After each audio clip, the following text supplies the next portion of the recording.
Hello and welcome to Goddess Resurrection. My name is Britta and I am your host. And today's episode is episode number 8, and we are talking about light perspective. Hello, my gorgeous sisters. Welcome and thank you for being here. Thank you for your time and your energy. And from here, I would like to invite you back into your conscious breath. Go ahead and focus onto that breath. Make it a little deeper, make it a little longer on the inhale as well as on the exhale. And I strongly suggest that you continue on with what you are doing. Because the practice is, remember, to integrate the breath, to integrate being present, to integrate being in charge versus automatic pilot, right?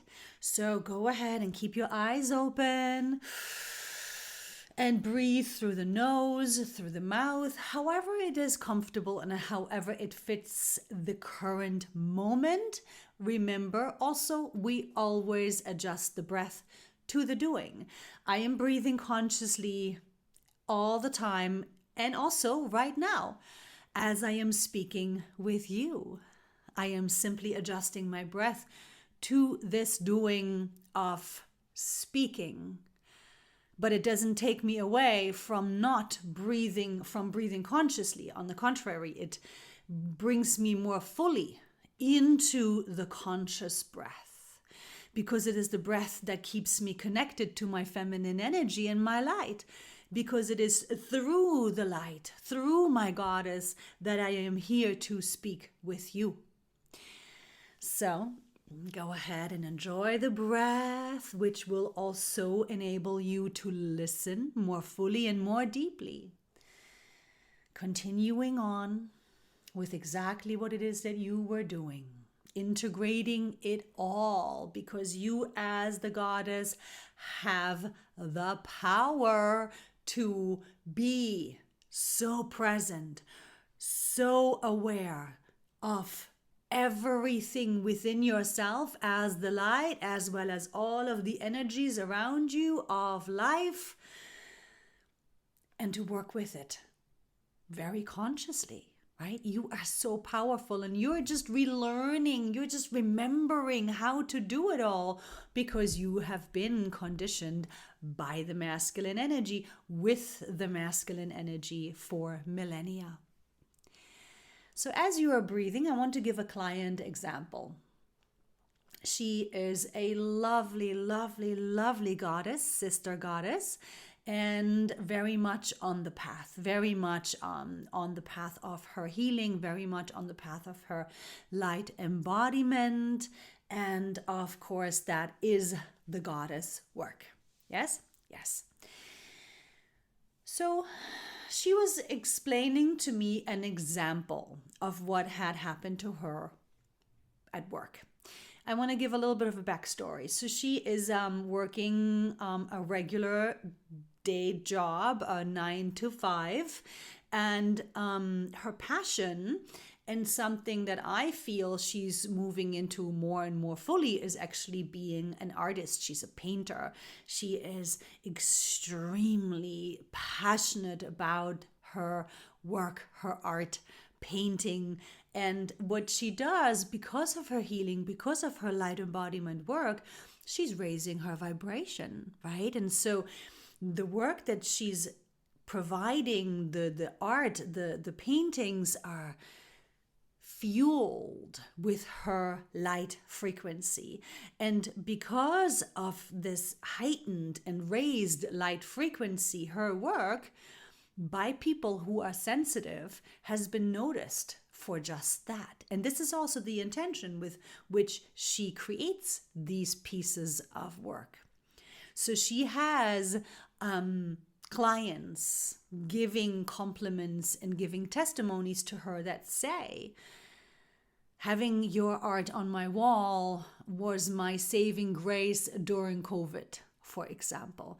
because people that are sensitive are feeling the vibration and are being healed by the vibration of her work and are being supported by the vibration of her work, right? So she is not extremely expensive, but she's also not cheap, right? Her art, her work is at a positive price point for where she is at in terms of her own worth. And so as all of us sisters, we have had to reclaim our worth. And so she is continuously working on her own worth. And so she was saying to me how she has another gallery showing coming up soon, and she was inviting her co-workers at her regular job. And so one of the gentlemen there turned to her and said, well, why would I come? Your work is so expensive.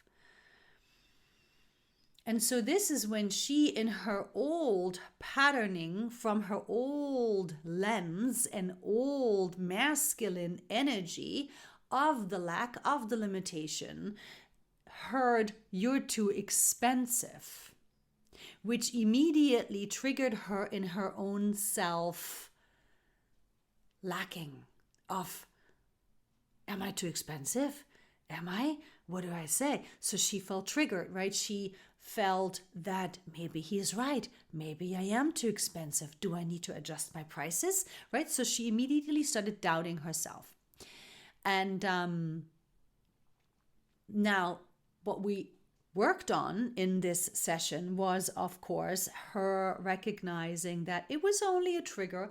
It was only a way of receiving through an old masculine lens, an old masculine perception. That's a pattern, right? Because it's the masculine energy that is the thinking, the patterning. It's the physical, right? The physical aspect. It's all the masculine energy. And so I said to her, okay, so then go ahead and allow for this trigger to be there, right? Because as the goddess, as the light, we have come here to heal. And in order to heal, we must always accept what is. We must always embrace and not judge or escape, but accept and work with what is. And I said to her, so from here, go ahead and come into your breath and open into your feminine energy, back into your flow, back into your peace, back into your light. And from here, letting yourself settle into your light self, letting yourself get comfortable again. And so from here, as the light, how do you, as the light, receive what this man said? As the light, what do you see? What do you hear? What do you perceive? And she took a moment and she said, oh, I'm seeing and I'm reading and I'm feeling and I'm perceiving that he is still in lack. He is still in scarcity. He is not yet open to the higher frequencies, the higher consciousness. He doesn't understand. He doesn't understand my work, and therefore he doesn't value it in the same way as I do or other people who are more light attuned. And I said, bravo, bravo, because she's European and because, bravo is more for the European thing. Yes, exactly. It is that simple shift, right? In perception. It's that simple pivot into the fullness of our light, which then allows us to see, sense, feel, hear, perceive through our fullness, our light, our wholeness, our clarity, our wisdom. And through this light, wisdom, and clarity, we always see the truth. We always perceive and receive the truth of what is being spoken or thought or chosen in our environment. versus back to what she perceived and heard previously through her still old energy, ego, masculine patterning, which is not her light, which is not her wholeness, which is not her true worth and value, right? Which was doubting herself, which was hearing, oh, you're too expensive. Seeing only the surface.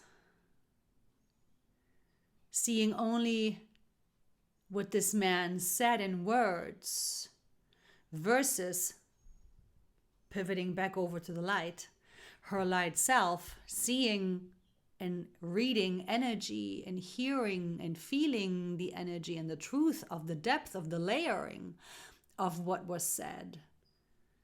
Oh, he's just not ready there. He's just not light aligned, so he doesn't understand it. And that's okay.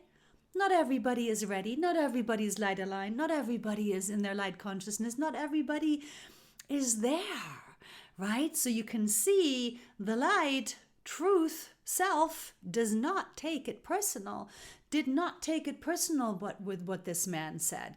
The light didn't doubt itself in its worth, in its value, in its offering,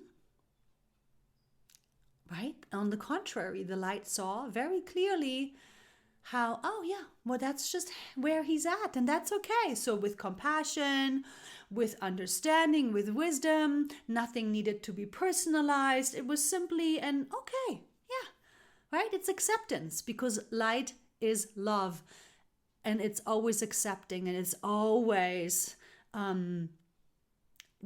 understanding from the highest wisdom, from the highest perspective, the layers of the truth of what is being said. So I hope this illuminates the work, because there's always more work to be done. There's always more deeply to be opened into, right?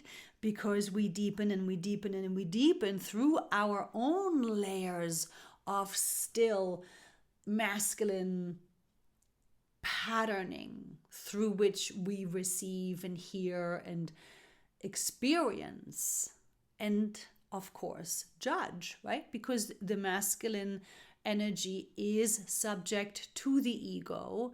It's where all of the patterning forms. Because remember, the feminine energy is free-flowing. And so it's through the masculine that we form patterning. And the masculine energy is subject to the ego. And the ego wants to maintain itself. The ego wants to maintain its own status quo, right? And so it's very important for you, my sister, to continue this observation within yourself, right? Always maintain this observation with yourself, of course, unconditionally loving, supportively, that when you catch yourself, lovingly, obviously, right? You catch yourself in a reaction.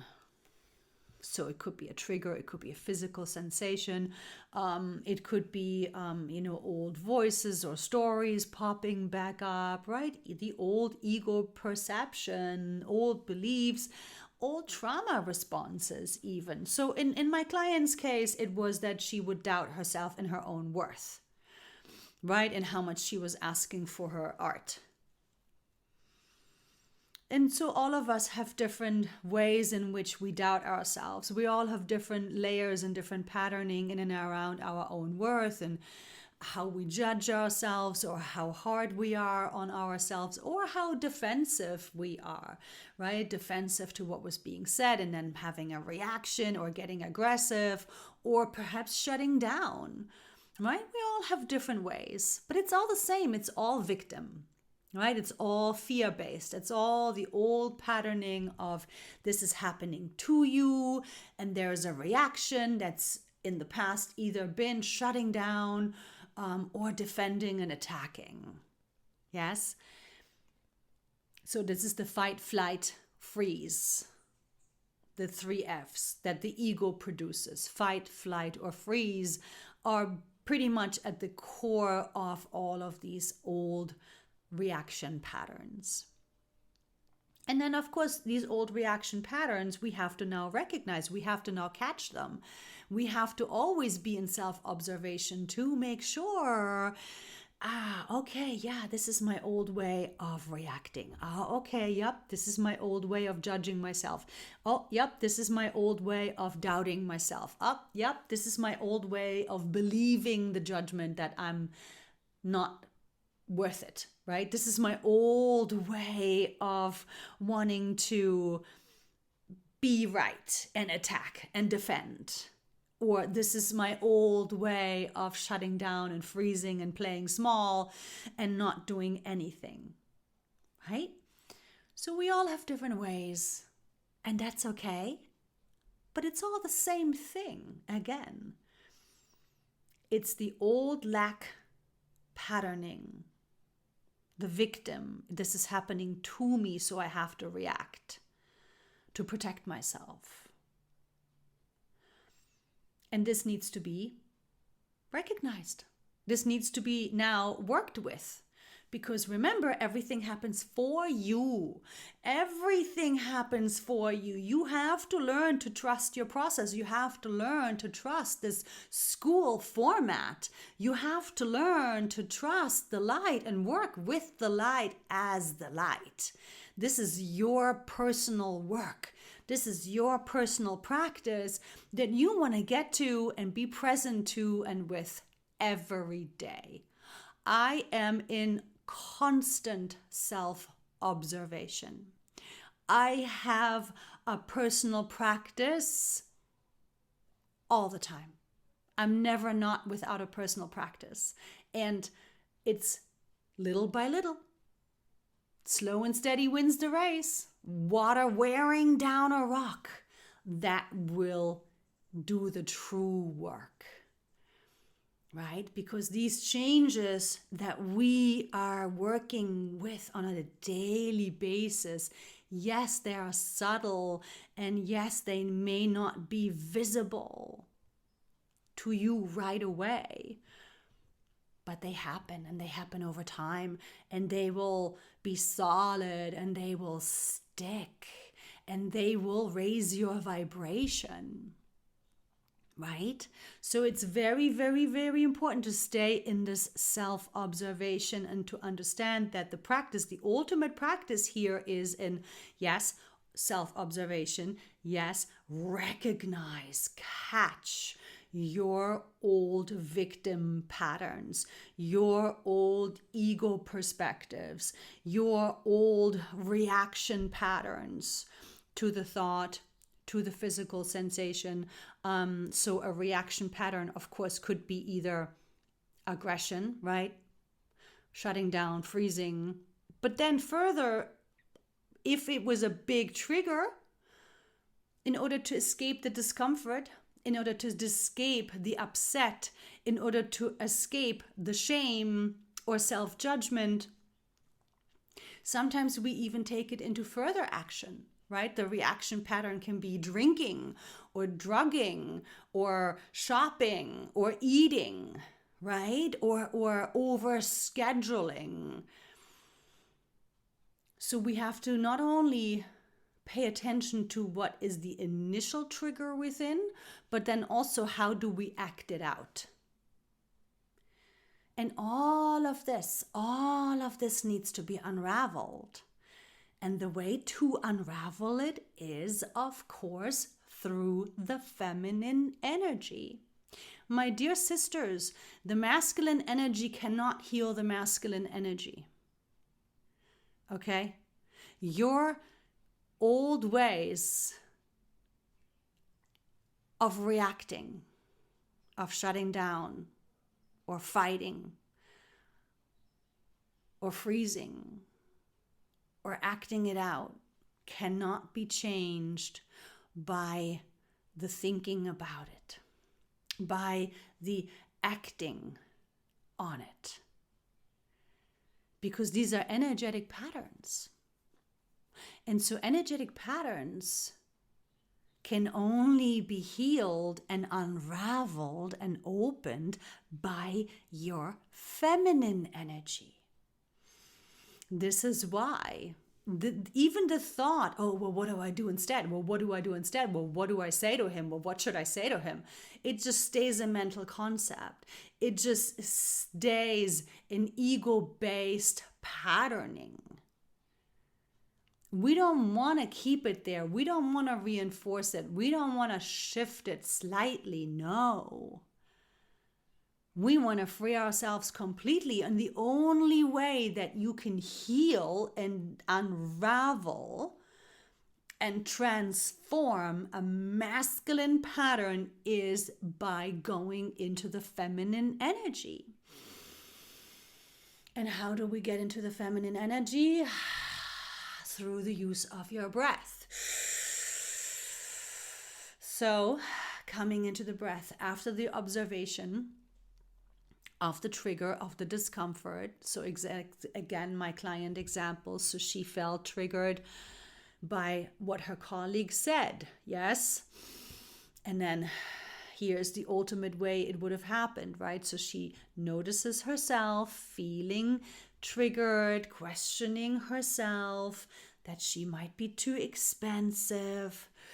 And in this moment, all she needs to do is not focus on what she should say to him. It's not about him. It's about her. And he gave her a gift by triggering her. So she then goes into the breath, takes a few moments with herself, by herself, and she can just, she's at work, pretend that she's busy, pretend that she's looking at the computer, pretend that she's focusing on work, right? Nobody needs to know this is happening. This is all an internal process. And so she's in her breath, and all she needs to do right now is stay in her breath. And yes, her eyes are open, but nobody knows what she's doing or what she's looking at because she's at work. She's at her desk looking at her computer, right? And she's breathing and she's letting it all go. She's giving herself to her feminine energy, which is just being. And she's noticing how her physical reaction, the tension in her body is releasing.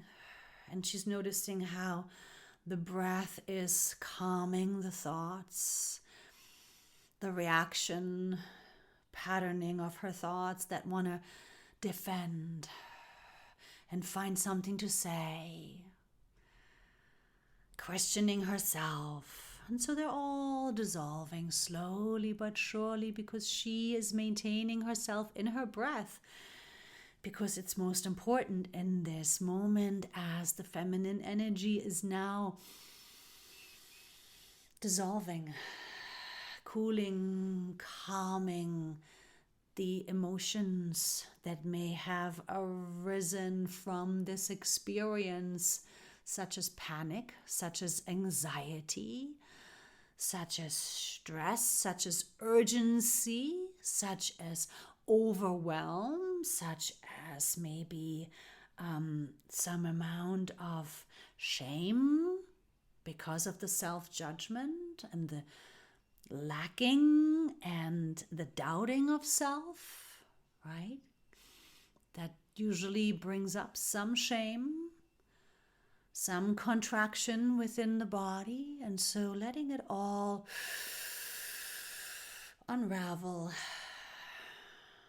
through the use of the feminine energy, being in the breath, staying in the breath, not trying to fix it, which is also masculine energy, not try to rush a reaction, that's masculine energy, none of that. In this moment, all we are doing is staying in the, this is happening for me, so let me be in my feminine energy so I can come into my light perspective. When I have cleared enough, when I have unraveled enough mentally, emotionally, physically, right? All of these bodies have to unravel and calm down. And this unraveling time is super, super, super important. Because if she would now rush, to a reaction, any kind of a reaction, the unraveling can't happen. The unraveling, the undoing, the transformation of the old patterns, mentally, emotionally, physically, it cannot happen when we come back into acting. Because when we're in acting, whichever way, when we're in reacting, in whichever way, we're back in the masculine energy, and it doesn't fix anything. It maybe is a quick fix in the moment. But the long-term result of it is that all of the old patterns are staying in place. They haven't gone away. On the contrary, we reinforce them. And we did not choose our light. We did not choose to see through our light. Right? And so again, I know I'm repeating myself, but I'm doing it on purpose because it's very hard for the masculine patterned sister to get comfortable within this shift, because the masculine is so overpowering and is the resistance in and of itself, mentally, emotionally, physically. So to stay in the breath, and to keep coming back. Okay, just being in the feminine is all you have to do, because the feminine will unravel. The feminine will undo the mental, the emotional, the physical reaction patterning. Staying in the breath, knowing and trusting that this is what's happening right now, even though you can't see it, even though it's not tangible, even though you can't prove it in this moment. Trust your light. Trust your feminine energy. She is the healing energy. And as the healing energy, you are love. And as you are unraveling and all of your bodies are beginning to relax and open again, you are able to shift into the light perspective of your true self more fully. Staying in the breath even more, and being the light perspective from here becomes easier and easier, because the intensity of the tightening of the other bodies has calmed down. And so from here, finding more and more comfort and relaxation within the light alignment, and from this space, it becomes very clear that, oh, yes, as the light, you can see, because you didn't react, because you let yourself heal first, you let yourself transform first. You took care of your own illumination first. You chose to act as the light, which is acceptance, which is being present with yourself first. You put on your oxygen mask first. And you breathe until you're well enough to focus back onto the other. And from here, from this light perspective, it's very easy for her to see that, oh, the light doesn't personalize. Right. Okay, I remember. That's right. The light doesn't perceive and take it personal. The light understands where the other person is at. From which place within themselves are they speaking? Speaking from judgment? Speaking from competitiveness? Speaking from scarcity? Speaking from a lack of understanding, because their vibration is lower. And so from this light perspective, it is very easy to be the love, to be the compassion. And with a smile and with compassion, but also respect for the soul, because we know that every soul develops in their own timing. From here then, playing again as our client example, she can then look up and say, sorry, I just needed to get this done quickly, but that's okay. That's okay, yes. my work is expensive because it is very powerful, but you can come and just be there. You can come and just enjoy the experience. And I would love to have your presence there if you can make it. Right? So you stay graceful. She stays graceful and inclusive and accepting, but empowered. Right? Owning her own worth, owning the truth of her light work. Accepting where he's at, but at the same time also inviting him to the space to receive certain influxes if he is ready for them, not attached, but inclusive, right? Because that's another trait of the feminine energy. She is inclusive from a place of empowerment, from a place of acceptance, from a place of compassion and wisdom and understanding. So I'm going to repeat this last part one more time. So she's now in her light alignment. She's now seeing through her light perspective because all of her human bodies have relaxed, right? Mental body, emotional body, physical body. Those are the human bodies. They need to be relaxed so the feminine energy can dissolve the ego masculine resistance, reaction, so that the light perspective and alignment can now be accessed fully. And from this light alignment and light perspective of self, she is able to see from which place he is speaking. She feels it, she reads it, she knows it, because you as the goddess, you read energy, you know. But you cannot know when your physical human bodies are activated. You can only know when you are in your light alignment, when you are in your authentic flow. And from this place, she is very clearly, with compassion and acceptance, recognizing that he is simply speaking from a lower vibration, a place of scarcity, a place of competition, a place of not knowing. And that's okay, because the light does not take things personally. The light never takes things personally. Always the main indication. If you're taking it personally, you're not in your light. Okay? Okay, good. I saw that we were running over, but this was just too important, and I wanted to repeat it again because, we learn through repetition. Slow and steady wins the race. So give yourself permission to re-listening to this podcast. Re-listen to it as many times as you need to really integrate it, to really get it to deeper and deeper levels. Thank you for your presence. Thank you for being here, my gorgeous sisters. Mwah, mwah, mwah. Love and light blessings to you and yours. Thank you for your light. Thank you for your presence. As always, ciao for now.